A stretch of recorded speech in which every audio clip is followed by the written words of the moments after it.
Wix Studio, the platform for agencies and enterprises to manage clients and projects with max efficiency, sharing Wix's SEO tech to help you drive growth.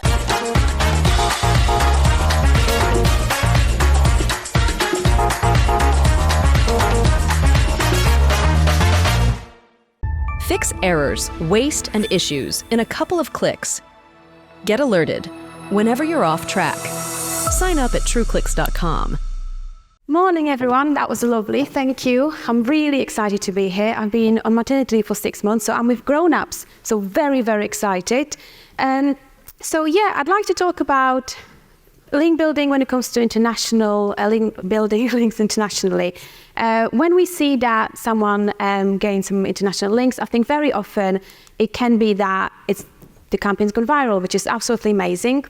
We touched on relevant topics, we've seen relevant markets to be mentioned in our campaign, and our campaign's gone absolutely out there. But I think what I'd like to look at is what was the objective, and was the objective to target those countries, how we targeted them, and actually the brand or the client that we're working with, are they actually after these links, or do they see the benefit in these links, or do they want different markets? So I'd like to focus on when we want to target certain countries to benefit from securing links internationally in the specific markets. So we can see a few situations when it comes to international link building. As I mentioned, our campaign goes viral, it touches on international topics, and that's fantastic. Close the laptop, off we go, we've done our job, links from everywhere, brilliant.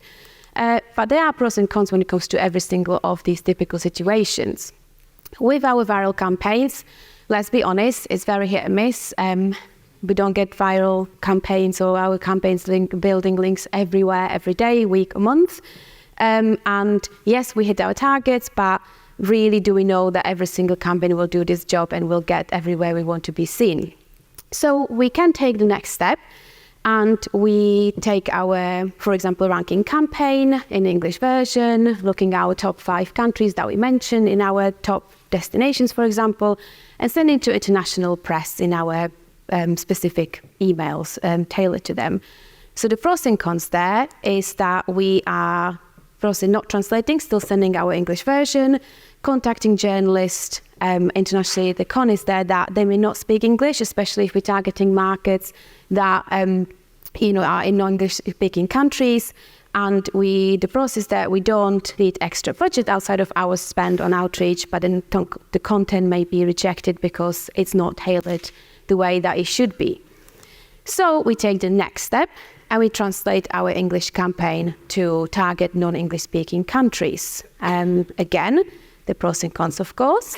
We see that we're targeting the press in the language they speak, so of course there's better chance for success because we've done that job and are actually trying to come across in the language that we should be. But the campaigns may not be relevant because just because they're mentioned in our, for example, ranking doesn't mean that it's relevant to the country. So really what I'd like to focus on today is adapting to international market and building links in the markets that we are targeting through relevant steps. The pros there, of course, the international outreach strategy that we create means that we have even better results, and we've seen that ourselves. But then, of course, more time needs to be invested. But then we have content that is targeting the relevant markets. But then, of course, we need more budget because we are creating new content, adapting our content, translating all that we need to get in touch with relevant journalists abroad. So a few things that I think should be considered before launching international campaign. Study the markets they are targeting. So it's so important to study the market that you're after. I came to the UK back in 2012, got a job as an outreach exec in SEO, and I had to learn everything about the UK, puns, phrases, references. Coronation Street, I was like, what is that? So I really needed to understand everything, because if I wrote a press release just because I had some results from a findings or survey, and I didn't include relevant references and relevant puns, for example, or phrases, it didn't have good results. But when I watched hours and hours of TV and read lots of things and talked to lots of people and started to understanding the market as much as I could, the results started to come in.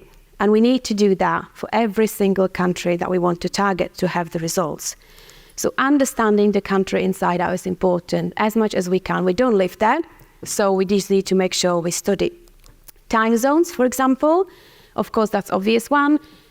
But then also there's working days. Some countries, especially in Europe, start workday much, much earlier than we do. Then they finish earlier. So really, if we send them something at 9 a.m., they'll be like, well, I've been working for 3 hours, so I'm done with stories for today. Probably not, but they will be pitching them to the editor. Culture, really, really important to understand the culture of each country that we are targeting, because we can send something that may not offend them, but it might not be relevant. Something that's happening in the country, of course, not every single news will reach us. So really understanding culture as well. To the smallest things is possible. As an example, I put greetings in an email. So I'm from Czech Republic. In the Czech Republic, the email conversation is pretty professional, to the point that my own father, when he sends me an email, starts with "Dear Hana" and signs of best wishes. My own dad. So it's very, very professional. And when it comes to friends and family, they can call me Dear Hana in an email, but anyone else has to write Miss Montgomery, because you start with surname when it comes to European countries very often in an email conversation. And it's really important to understand these things, because you can potentially offend a journalist in first 2 words because you call them by first name. So really knowing everything inside out when it comes to targeting the countries that you're after, building links internationally. I think it's important to prepare dedicated content. So I'm not saying you have to have an encyclopedia. You may not have an encyclopedia for the campaign in English, for example, but really trying to dedicate the press release to the country you're targeting. So as I mentioned, we, for example, have ranking campaign.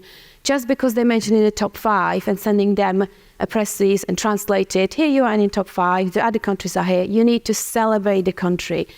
Tell them why they're in the top 5, how amazing that is. And oh yeah, by the way, there are the 4, but it's all about you, making sure that you really, really celebrate the country that you are targeting, because it's that people are proud when it comes to, of course, their city, as well as much as in UK, US, any other country, really. So I also included to include designs when it comes to your international outreach. If possible, of course, translate it to the language that you're targeting. We notice when contacting international journalists, about 8 out of 10 will include that design in their article. They absolutely love it. They love including designed visuals in articles, because it's something that is nice to look at. It keeps the reader on the site. It really helps their article. So that's something that we've noticed as well. Very, very important is to translate your follow-up emails, translate your link chase emails, translate your thank you emails, because you will do all of that as much as you would do that with your English outreach, for example.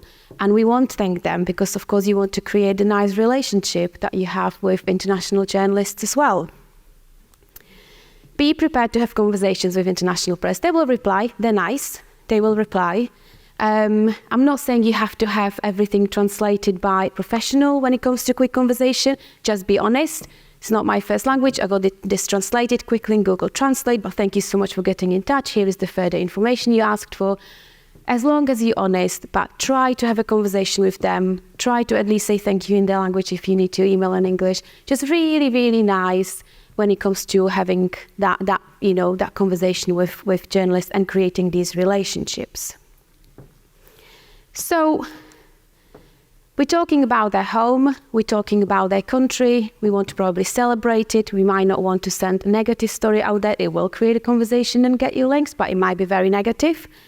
So a lot of people take pride in their community, in their country. You can make their day. We made a Mayor Day. A mayor was tweeting on telly and radio and online, sharing how he's proud about his city being included in a campaign we created that targeted Greece.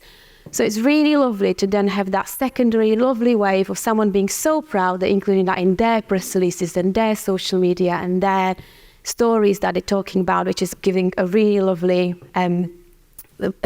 awareness to your campaign.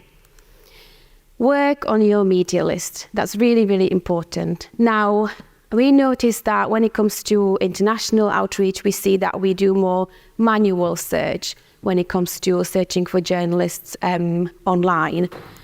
So there are a few options that I would recommend. Of course, start with Google, list of main publications in certain country. There's loads of nice lists.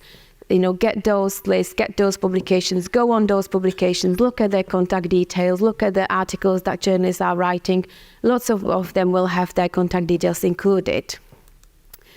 Database, I do mention to find the one that works for you because, like I said, we do it more manually because we found that we're not seeing lots of databases having up-to-date contacts for international outreach, international journalists and publications. So if there's one that works for you, perfect. But again, doing manual search, we found it more successful than using a database.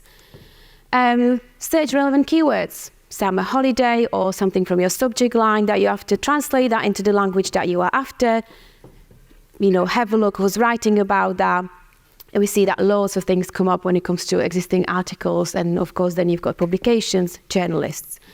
As an example, I was looking for sites in France. So if you put this in search, of course, you can change the ending. So FR for France, B for Portugal, D for Germany. And you get a list of all the publications, lovely there, because that's, you can click on each again, find relevant journalists or find the contact details in the About Us section and really get your media list nice and full with relevant journalists. It is quality, not quantity. So I know that lots of us, we have hundreds and hundreds of people in our media list when we're carrying out, for example, English campaigns.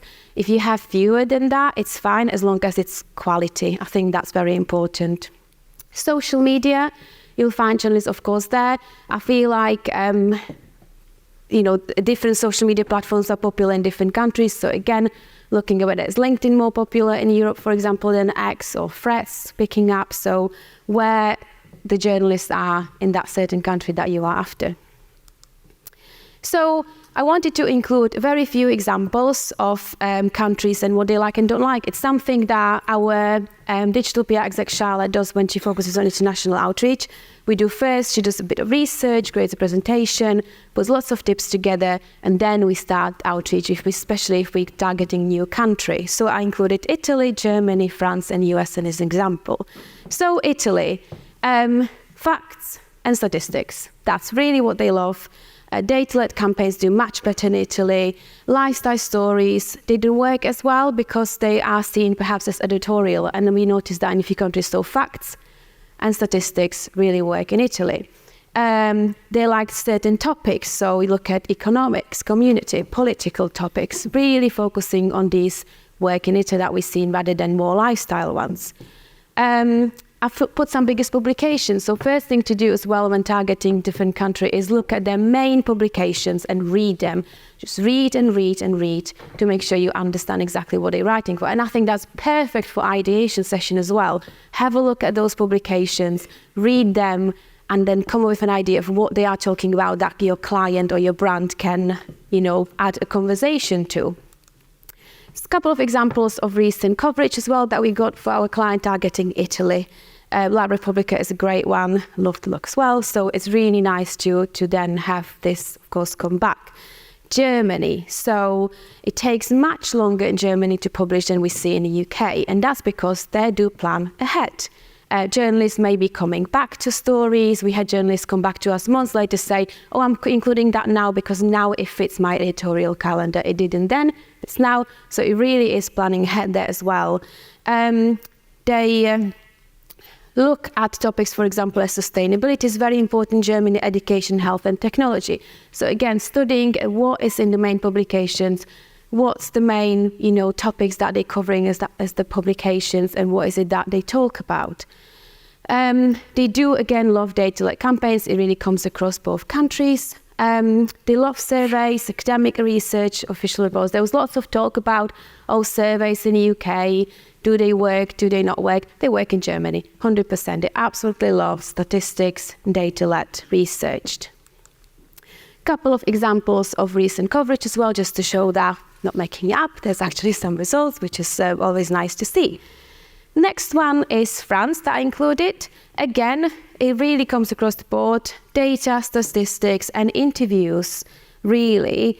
They want credible stories. They want stories that add to conversations, as I think every other journalist, we need to add to a conversation, and we need to please the end customer, and that is the reader when it comes to journalists. They needs to be relevant. I think we need to also understand that when it comes to your culture, there's also divides. In France it's south and north divide. I think it comes to almost every single country. There'll be divides, there'll be rivals, there'll be different cities, different parts of the country that prefer that part to the other. And I think that is everywhere, but it's very, very important in France. And topics, current politics and big sense of community. As an example, a couple of articles as well recently published in French publications. US. I think US, you can have a whole talk about US outreach. It's completely different beast, as much as, of course, we're not translating, but we need to be careful with grammar and references. And obviously time zones. So it's very important to make sure that you either schedule your emails or you are up early or up late, making sure that you do target journalists in relevant time. We need to absolutely make sure that the campaign is relevant to the states or cities that you are targeting. We worked with a few sex toy companies, for example, and of course there are laws in the US, and some US states ban sex toys. So really understanding who you are targeting, because you can make more kind of bad decisions when it comes to not knowing exactly what's going on in the state or what's going on in the country that you are targeting. And of course, if you've got data and it's relevant, use it, because you can target multiple publications in each state and each city. Again, cultural values and interest. It's so, so important to understand that and to do this, because you can upset people. And a couple of examples. I do like dogs watching video plays, or playing video games. That was one of my favorites. And cost of living, ruining sex. So using seasonal content, because we talked about different cultures and different things in different countries. Using seasonal content is very important to be aware that just because it's in our calendar, wherever you're from, doesn't mean that it's in the country that you are targeting. I use an example of Mother's Day. Across the whole Europe and the US, Mother's Day is second Sunday in May. So of course, if you've got Mother's Day campaign targeting them mid-March, will not be relevant. Easter, if you've done a ranking campaign for best destination for Easter, Greece has not celebrated Easter just yet. And they've got Easter 5th of May because they follow a different calendar for Easter. So it's really important to understand when these days are happening in different countries. Gives you more time for outreach. Checking the news. We don't get all the news in the UK. We get main news that are affecting the UK and global stories. But it's very important, as I mentioned, finding the main publications in that country and read them and get notifications from them and see what's happening in that country and what they're talking about and what's important to them as a topic. I put examples so you can see that sustainability is very important in Germany, for example, as their topic. So if you're talking about planning sustainable campaign, or can link it to your campaign, to your brand and target Germany, that's absolutely fantastic. Over tourism topics in Italy. If we are talking about, again, best destination, Italy is number one, and we're sending it out to plan your next holiday in Italy, might not be best for them because they're currently dealing with topics such as over tourism. So really knowing what's going on and how that can affect your outreach. And that goes globally as well. What in the world that's happening can affect your outreach. And I think 2024 is a special year because it's elections everywhere. So almost every single country has some kind of elections. So if you launch your campaign and it's election results week, it's buried probably. So it's really understanding and knowing what's happening in each country, and especially globally, how can that affect your outreach, when to launch, how to launch, why to launch. So to ensure that your international campaign is successful, you do need to treat it the same way as you would do whether that's UK or anywhere else. You need to treat it as its own beast. You need to treat it as its own campaign that you are working on. It should be not a version of your campaign. I'm not saying you can't use your UK campaign, you can't use your English campaign and contact the relevant publications. You absolutely can, but as if you can try, it should be dedicated content, specifically created and adapted to the country you're targeting. And it doesn't need to be whole on-site copy. If you can't do designs, it doesn't need to be designs. At least that email or something in the email, just try and get through the noise as much as you're trying in the UK or US or anywhere else. Just try to get through the noise in the international market as well. It should be from ideation, at least think about it. All right, so this is my idea. This is how it's going to work for my UK campaign. How is it going to work for the other markets that I'm targeting? Or forget UK, this is the markets that I'm targeting. How is it going to work there? To execution. So when do I need to outreach? How do I need to outreach? What is the best channel? When is the best time? Is anything happening there? Really knowing everything inside out as much as possible to create a bit of the strategy there to really get the best results. So you absolutely can use your English campaign if it is relevant. As long as it's relevant, you can. There's nothing wrong with that. But if you can make any of those steps that I've talked about today, it really does help to see better results. So we shouldn't contact them just because they mention. We should figure out how is it going to be relevant to them? Is it adding to the conversation? Will the readers and customers from the journalist, will they like it? Will the journalist like it? Will the publication like it? Would we like it? So most importantly, as with every single activity you carry out, do your research. It's so important, and it will make your life so much easier if you understand more and if you do more research. It really is better when it comes to your results. And that's me. Thank you very, very much. I was told. Thank you.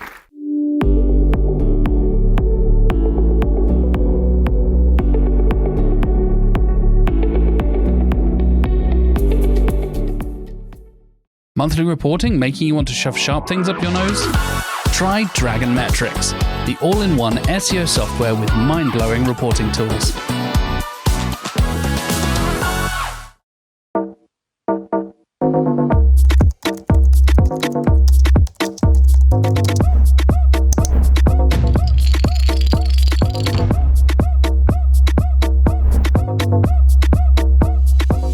Demand Sphere.